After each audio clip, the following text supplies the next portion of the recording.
This English ivy has plenty of color and texture. Look at the different shades of green and gray in there. We have the white margin around the leaves. Then we have different shades of green. You can see that the ones with the new growth have a greener green to them, and the more mature leaves have a olive green. Some of them have a gray. Kind of looks like camouflage. We have this half moon here. This one here is not fully developed. This English ivy is nice and full. It trails, and it's an excellent plant for trailing. And if you want that color and texture, it is the go-to. I'll probably be taking some of the long strands and putting it in other potting arrangements, but I just like how full it looks. And this one is really a nice addition to any plant collection. Takes bright indirect light. It can tolerate some shade, but you definitely have to have some sunlight with it. And if you're inside with these, very little water. Once a week. You want the soil to. I used it with this one. I let it completely dry out before watering. I haven't checked, but I'm sure that this is root bound. But the thing with these is they thrive.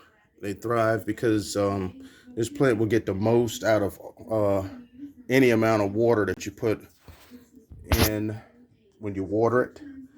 And this is in a spot where it gets bright sunlight, but it doesn't sit directly in the sunbeam, like just off the edge of the sunbeam, a few feet away from an eastern facing window.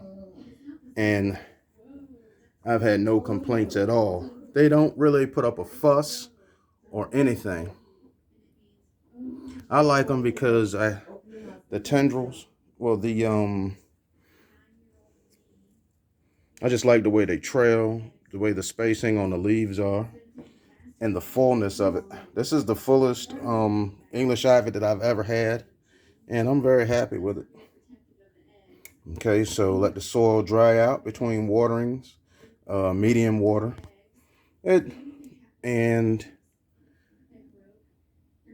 not to where it's sitting in water. See, this is in a catch pot. I have the landscape. I have it in its nursery pot. Is inside the catch pot, and when I water it, I look down in there to see if it's still dry. And I'm just gonna go in close again, just to get a good look at these leaves. It reminds me of camouflage, the modern day camouflage that you see with the in the military. Very beautiful. This is a nice, very nice plant. And as y'all know, I'm the outside guy, but I just recently started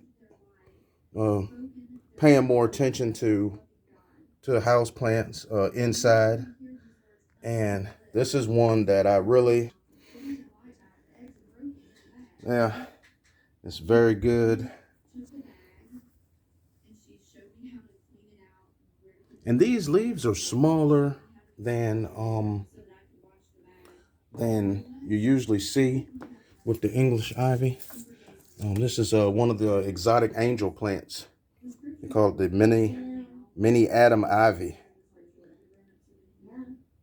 Yeah, exotic angel, and it enjoys medium light.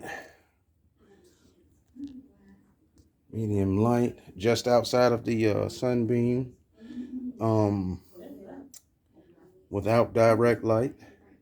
This is just one of the many house plants that Janice is taking care of. She's really good with the watering, and I tend to overwater, and for being inside, you don't have that wind blowing and the sun beating down, so plants don't require as much water. And we have been having a good time with this one. I'm very happy with it, and I just can't stop staring at the different shades of green and gray in here, and all of them have that margin of white around the leaves. Beautiful, beautiful.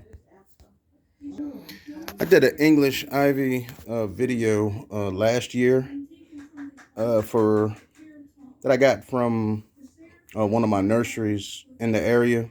I think it was the Great Big Greenhouse, and we used that outside. Once the weather got right, we used it for trailing on some different pot arrangements in a neighborhood that we were. One of my friends, we used several of the long strands for trailing on the pots, and I did use at one time I was using the sweet potato vines, but those grow so fast and they just take over.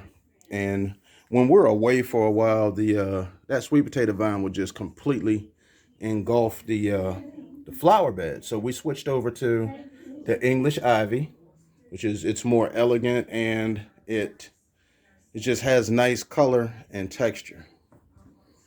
And I just wanted to show this English ivy.